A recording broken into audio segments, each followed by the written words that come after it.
Ya insya Allah apa yang kami lakukan ini adalah bisa bermanfaat untuk mayoritas silent majority. Kita tahu banyak yang sebenarnya menginginkan ini tapi tidak bisa berteriak-teriak, tidak bisa menyewa mobil mokom seperti termul-termul yang ada di luar itu. Ya, mereka itu hanya bagian kecil dan mereka menyewa orang. Kita sudah tahu tadi Pak mobilisasinya bagaimana membayar mereka itu orang-orangnya. Jadi insya Allah masyarakat yang silent majority yang menginginkan perubahan di Indonesia dengan baik ya, kita murnikan, kita dukung Pak Prabowo untuk memurnikan dan salah satu musuh dalam selimut yang terbesar dia adalah yang sedang kami tulis di sini. Ya, jadi sekali lagi itu amanahnya. Baik, terima kasih, saya kira itu aja ya. Cukup. Ada yang lain untuk Pak Rismon pertanyaan? Ya. Cukup. Oke, cukup ya. Oke, terima kasih. Terima kasih. Sesuai dengan PJ ya pendampingannya sesuai.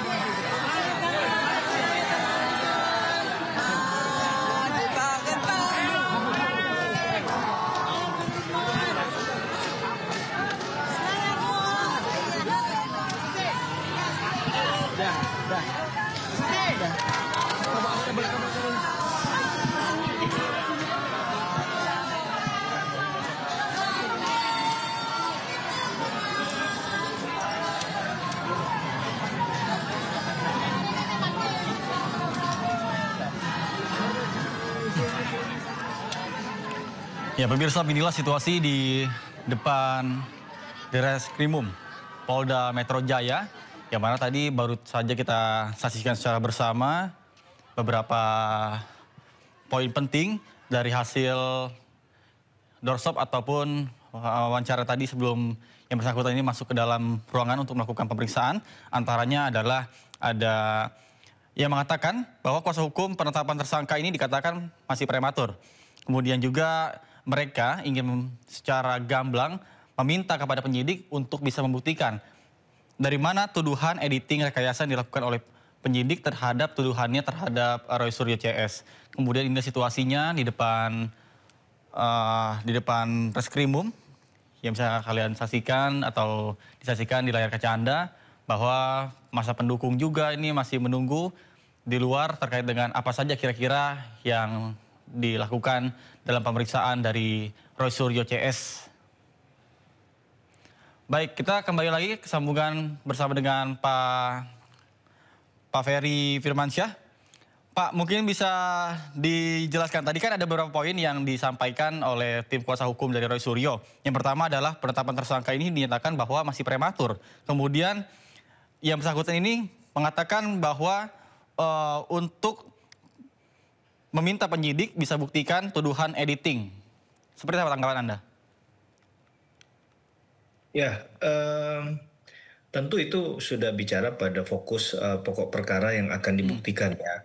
Dan kemudian dalil narasi yang dibangun oleh Bang Roy Suryo dan juga kuasa hukum pasti tentunya berbanding terbalik dengan apa yang disampaikan oleh teman-teman penyidik. Itu hal yang biasa ya sebenarnya Bang Nata dalam konteks kita beracara atau membuktikan kan begitu, sehingga ya tentu kita ingin dalil tadi itu juga dilawan dengan bukti-bukti yang dimiliki ya, bagaimana yang disandingkan itu apakah dari sumber yang pertama didapatkan atau tidak, atau ada tambahan-tambahan lain kan bisa aja menambahi atau mengurangi isi dokumen tadi kan kira-kira begitu, sehingga dikatakan ada mengedit. Nah kemudian dalam konteks yang lain ya ini sudah mulai bergeser ke ke perkara yang lain nih sekarang, ke Mas Gibran. Tentunya polisi juga harus membatasi hal-hal tersebut agar fokus dulu nih ya di case ini, apakah kemudian benar-benar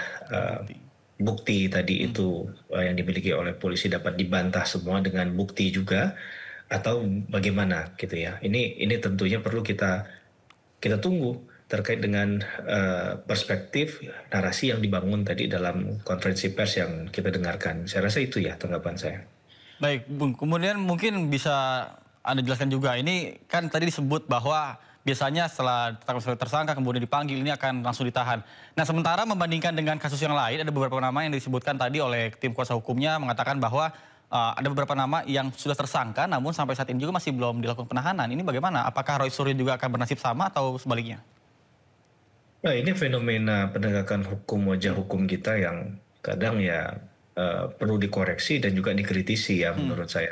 Hal-hal semacam ini yang kemudian jadi presiden buruk termasuk saya yang walaupun saya praktisi juga, saya kan dosen gitu. Bagaimana mengajarkan ke mahasiswa terkait dengan kepastian hukum, keadilan, fair trial gitu ya. Tapi di sisi yang lain juga masih ditemukan fakta-fakta hukum semacam itu yang mungkin kalau ditanya ke aparat penegak hukum mereka juga punya jawaban tersendiri. Tapi kan tentu penilaian dari masyarakat kan hanya melihat dari faktanya saja kan. Nah, Kalau alasan mungkin bagi mereka ya bisa saja dibangun, bisa saja dibuat begitu kan.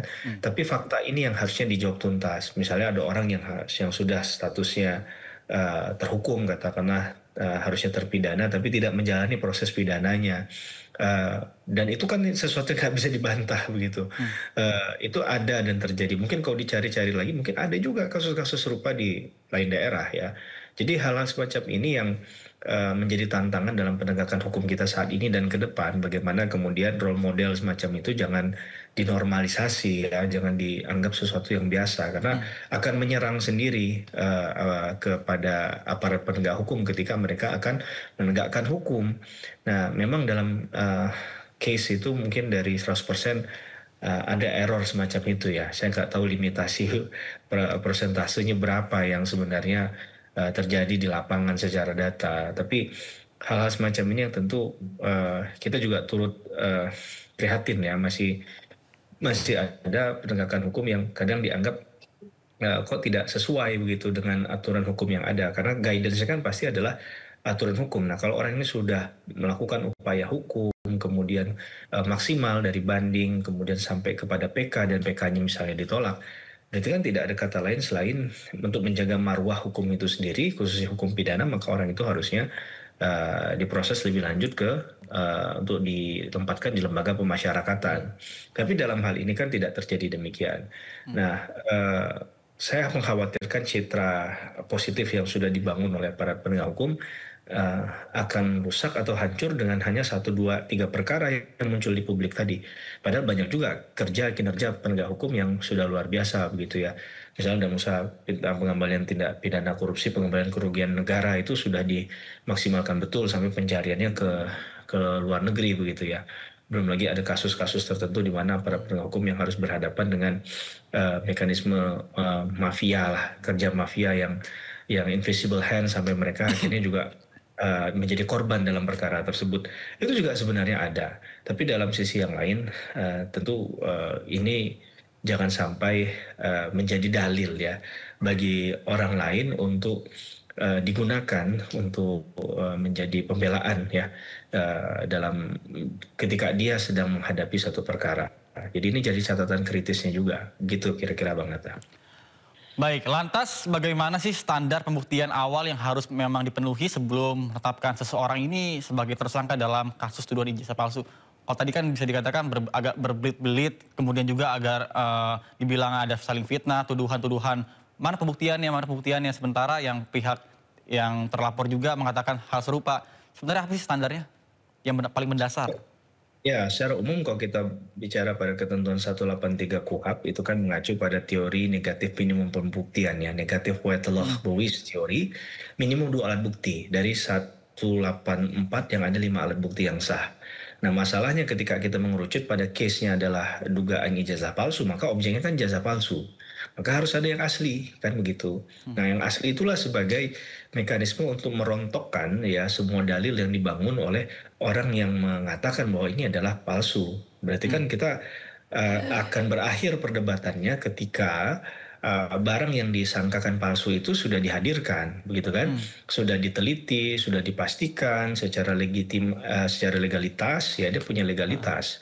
Nah, legalitas ini kan berarti berkaitan dengan kalau dia ijazahnya adalah misalnya orang yang dianggap pernah berkuliah di satu tempat, maka institusi yang mengeluarkan ijazah itu yang memberikan keterangan begitu, maka itu akan fix di situ ya bahwa ini adalah ijazah yang dimaksud. Tapi kalau ada orang lain yang menarasikan tetap mengatakan bahwa itu palsu, nah silahkan dari perspektif orang tersebut buktinya apa kan begitu kan, agar kemudian mengerucut pada kembali untuk menyandingkan ijazah asli dan non asli atau dugaan yang disampaikan oleh pihak yang melaporkan tindak pidana ini. Nah, tapi di kasus ini kan sebenarnya saling lapor melapor ya, Iya. Pak Jokowi melaporkan Bang Roy Suryo dan kawan-kawan, begitu juga sebaliknya.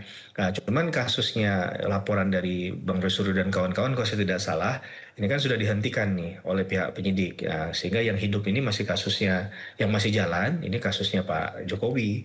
Nah, ini yang kemudian ketika ada dua perkara berjalan bersamaan dengan objek yang sama, kemudian satu dihentikan karena alasannya mungkin tidak cukup bukti dan lain sebagainya, maka ini memberikan angin segar keuntungan bagi salah satu pihak yang lain kan, untuk mengatakan bahwa dalil mereka yang sebenarnya kuat karena dasarnya yang di sana dikatakan sudah tidak cukup bukti. Kira-kira begitu sih, Bang Nata.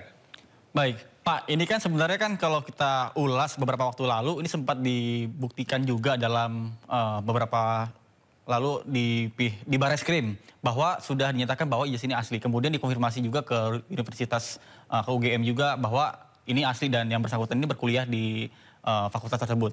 Kemudian apakah ini ada indikasi bahwa dari pihak ya Roy Suryo CS ini masih ada rasa ketidakpuasan atau ada desakan-desakan lain dari pihak luar untuk memaksakan jika bahwa memang ini adalah ijazah palsu? Ya, kadang satu tindakan penyidik itu tidak kemudian serta-merta membuat orang lain merasa tercukupi, senang, dan lain sebagainya ya. Jadi memang bisa aja ada narasi yang kemudian muncul adalah tidak merasa cukup dengan apa yang sudah disampaikan oleh penyidik sehingga menggali dengan versinya sendiri. Nah, sebenarnya dalam konteks bukti itu kan akan diuji nantinya. Ya, silahkan diajukan bukti sebanyak-banyaknya, selengkap-lengkapnya dengan data yang valid, bukan dengan manipulasi misalnya, atau mengada-ada. Nah, itu yang kemudian akan diuji. Nah, sehingga dalil untuk mengatakan bahwa ini tidak tepat, pernyataan penyidik, menghentikannya juga prematur dan lain sebagainya, atau malah menaikkan perkara ini prematur, menjadi relevan di sana. Kan kira-kira begitu ya cara berpikirnya.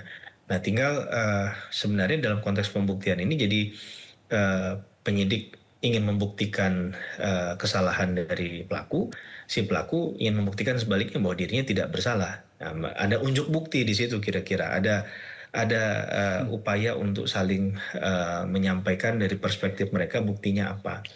Sehingga akan kembali kepada rumusan delik yang disangkakan. Kalau tadi misalnya mengubah dan lain sebagainya, ada nggak unsur-unsur itu dilakukan dalam konteks perbuatannya Bang Roy Suryo dan kawan-kawan terhadap objek yang sedang diperkarakan tadi di penyidikan ini. Nah, itu kan saya rasa sesuatu yang dibangun dari logika akal sehat kita semua kan, dan bahkan bukan orang hukum pun bisa mengikuti alur berpikirnya.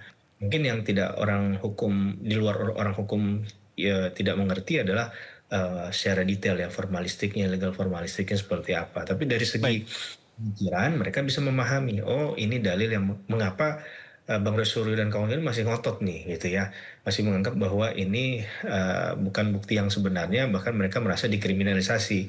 Tapi di sisinya penyidik kita juga akan bisa memahami ketika ya tadi dikeluarkan menurut saya ultimate-nya adalah ijazah asli tadi. Nah, kalau sekarang sih menurut saya nggak perlu menunggu sampai ke persidangan ya, agak terlalu lama. Walaupun kalau nanti di persidangan toh akhirnya akan dibuka ya sama saja menurut saya, lebih cepat lebih baik kan untuk membuktikan hal itu agar tidak berlama-lama, agar pemikiran yang negatif terkait dengan proses ini juga bisa berhenti sesegera mungkin. Baik. Gitu. Kemudian apakah ancaman hukuman 8-12 tahun bagi Roy Suryo CS ini apakah sudah dinyatakan proporsional dengan tuduhan yang dilontarkan atau sebenarnya seperti apa?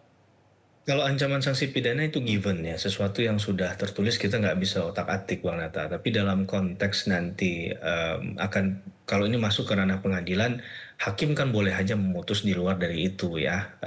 Banyak juga yang diputus ya, dari minimal ataupun di luar dari ancaman maksimal dari satu ancaman pidana.